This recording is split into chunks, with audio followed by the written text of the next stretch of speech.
Hi everybody and welcome. In today's video we're going to be taking a look at solving quadratics by completing the square.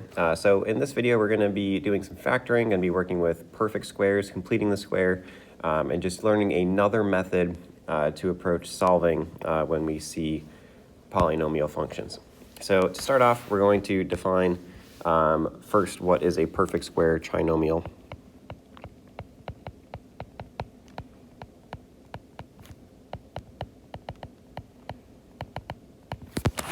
So this is a quadratic that can be written as the square of a binomial. So some examples of this are we basically take a binomial function, so something like x plus 2, and square it. And whatever that equals when we multiply, that is our perfect square trinomial. So remember, if you have something to the second power, it's just the same thing, but repeated. So x plus 2 squared is x plus 2 times x plus 2. So if we go through the motions of multiplying this, and I'll do it off to the side, we'll end up with x squared plus 4x plus 4.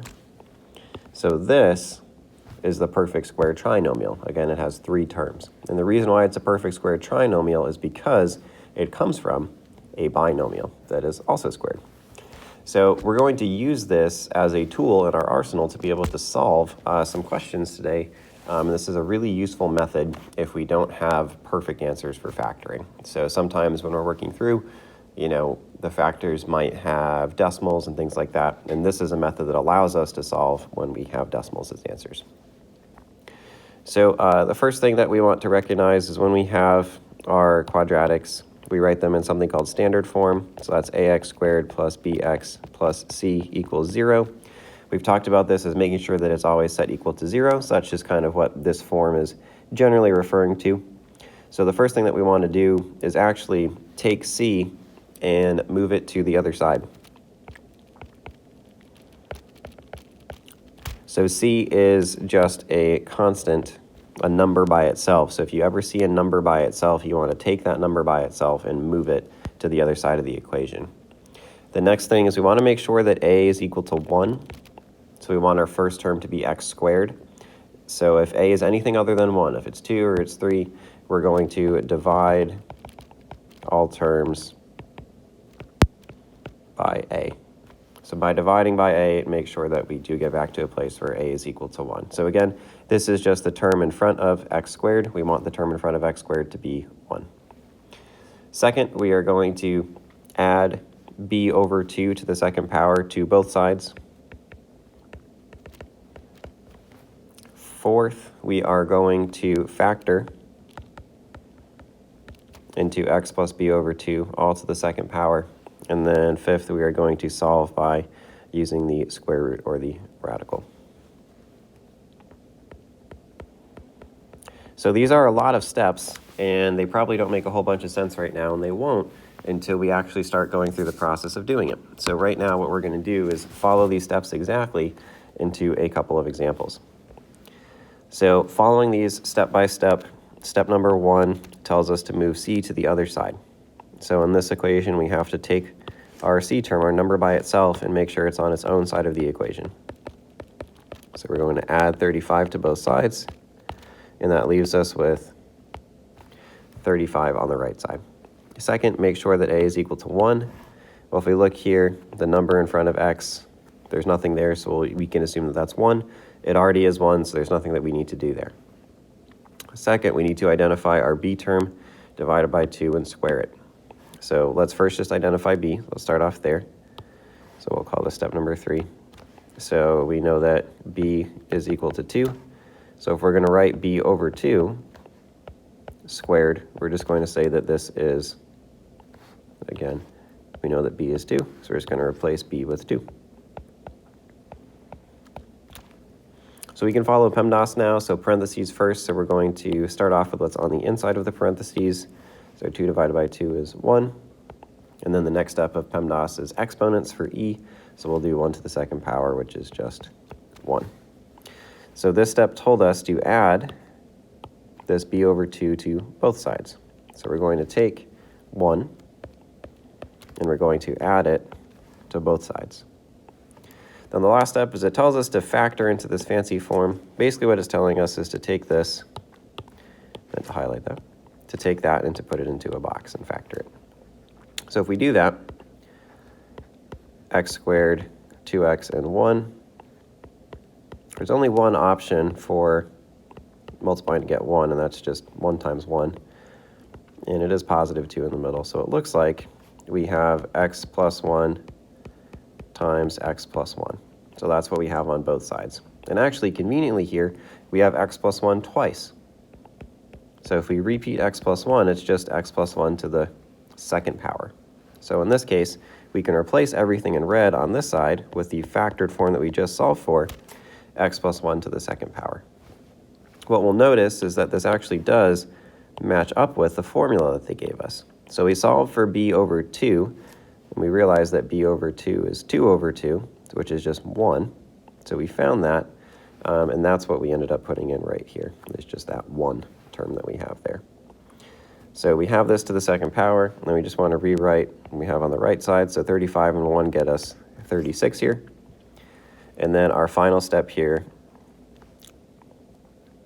step number 5, is we want to make sure that we are solving using the square root. So if we take our x plus 1, we can take the root, take 36, we can take the root, and that's how we're going to go about finishing solving this.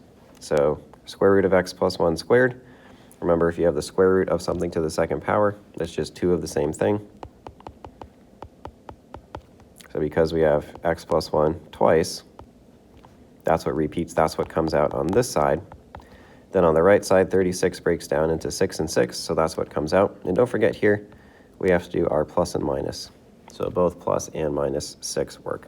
So negative 6 times negative 6, and positive 6 times positive 6. So bringing us back to the first day of our square roots, where we have 2 answers for everything. So this is where we finish up solving here, and this does break down into 2 separate steps. So what we're going to do is we're going to have one side where we use the plus 6, and one side where we use the minus 6. So x plus 1 is equal to positive 6, and x plus 1 is equal to negative 6. So we're just taking this x plus 1 and rewriting it, and then we're just choosing to do plus 6 on this side, and to do the minus 6 on this side, and this will get us 2 answers for the 2 equations that we're looking at here.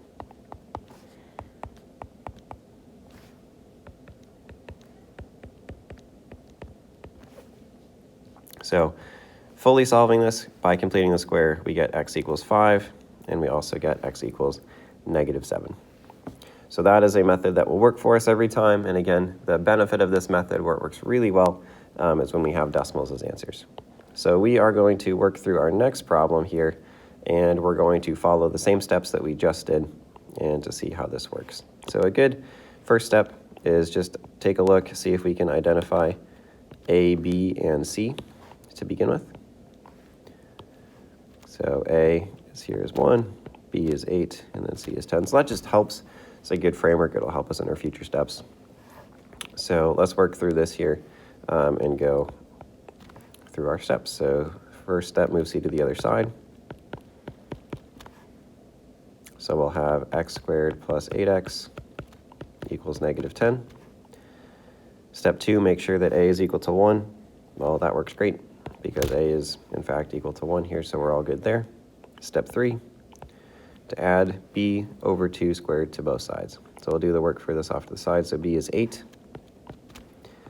Put it over 2 and square it. So parentheses first on the inside, 8 divided by 2 gets us 4. And then 4 to the second power is 16.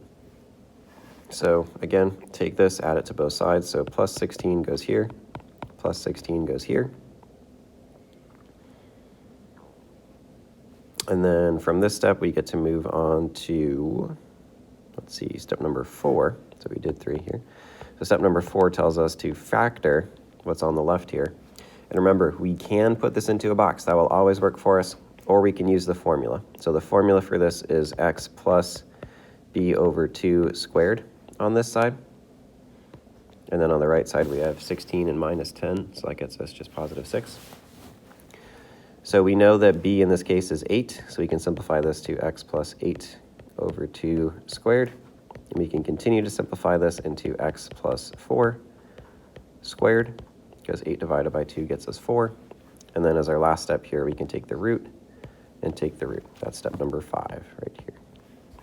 So by taking the root, remember we have plus or minus the square root of 6, and then here x plus 4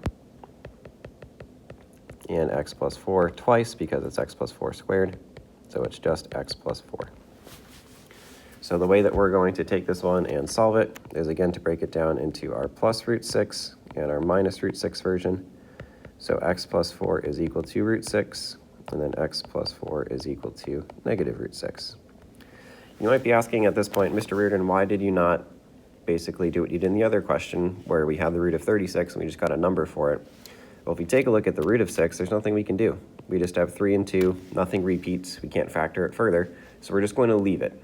So a good idea here today is we don't want to necessarily convert that into a decimal. We're not afraid of roots, but we are afraid of decimals. We really don't like rounding, so we're just going to leave this as the root of 6.